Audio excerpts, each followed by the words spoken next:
માહોલ છે ચહલપહલ હોવાની સાથે સૌ કોઈની નજર આ સ્થળ પર છે। મંત્રીમંડળ વિસ્તાર અંગે સૌથી મોટા સમાચાર।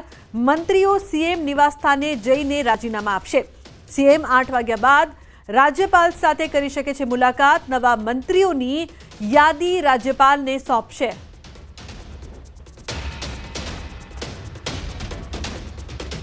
તો જે પ્રકારથી સીએમ ના નિવાસસ્થાને જઈને જે રાજીનામા આપવાની જે પ્રોસિજર છે તે કરવામાં આવશે। સીએમ 8 વાગ્યા બાદ રાજ્યપાલને મળી શકે છે। નવા મંત્રીઓની યાદી રાજ્યપાલને તેઓ સોંપશે।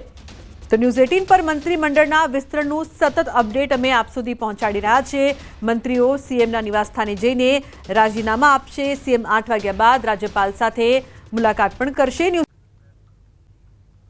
તો મહત્વપૂર્ણ સમાચાર બપોરે 3 વાગ્યા સુધીના 5 મોટા અપડેટ। મંત્રીમંડળ વિસ્તરણ અંગે હાલના 5 મોટા અપડેટ। ગાંધીનગરમાં 5 સ્થળો પર ચહલપહલ। સીએમ ભૂપેન્દ્ર પટેલ મુંબઈથી ગાંધીનગર પરત ફર્યા છે। તો મહત્વપૂર્ણ જાણકારી જે પ્રકારથી જોવા મળી રહી છે, સીએમ ભૂપેન્દ્ર પટેલ મુંબઈથી ગાંધીનગર પરત ફરી ચૂક્યા છે। સાથે ચહલપહલ પણ જોવા મળી રહી છે। ગાંધીનગરમાં 5 સ્થળો છે કે જ્યાં અત્યારે ચહલપહલ જોવા મળી રહી છે।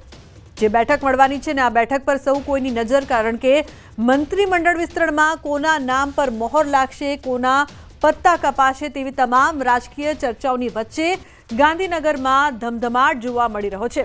તો અત્યાર સુધીના 5 મોટા અપડેટ જે પ્રકારથી સામે આવી રહ્યા છે મંત્રીમંડળ વિસ્તરણ અંગે। સીએમ છે તે પહોંચી ચૂક્યા છે ગાંધીનગર। મુંબઈથી તેઓ ગાંધીનગર પરત ફર્યા છે। તો બીજી તરફ જે મહત્વના સ્થળો છે ગાંધીનગરના તેવા 5 સ્થળો પર ચહલપહલ જોવા મળી રહી છે। તો અત્યાર સુધીના આ મોટા અપડેટ સામે આવી રહ્યા છે। જે પ્રકારથી ગાંધીનગરમાં ધમધમાટ હોવાની સાથે આ બેઠક છે તેને લઈને સૌ કોઈની નજર આ બેઠક પર છે, કારણ કે કોના નામ પર મોહર લાગશે। સ્વર્ણિમ સંકુલમાં ચહલપહલના દ્રશ્યો અત્યારે આપ ટીવી સ્ક્રીન પર જોઈ રહ્યા છો। 5 અલગ અલગ સ્થળ અને ગાંધીનગરના મહત્વના મોટા 5 સ્થળો પર ચહલપહલ છે, જેમાં પહેલું સ્વર્ણિમ સંકુલમાં ચહલપહલ। સીએમના નિવાસસ્થાને જે બેઠક થવાની છે ત્યાં પણ ચહલપહલ જોવા મળી રહી છે। રાજ્યપાલને સીએમ મળશે તે પણ મોટા અને મહત્વપૂર્ણ સમાચારની સાથે એમએલએ ક્વાર્ટર પર જમાવડો પણ જોવા મળી રહ્યો છે।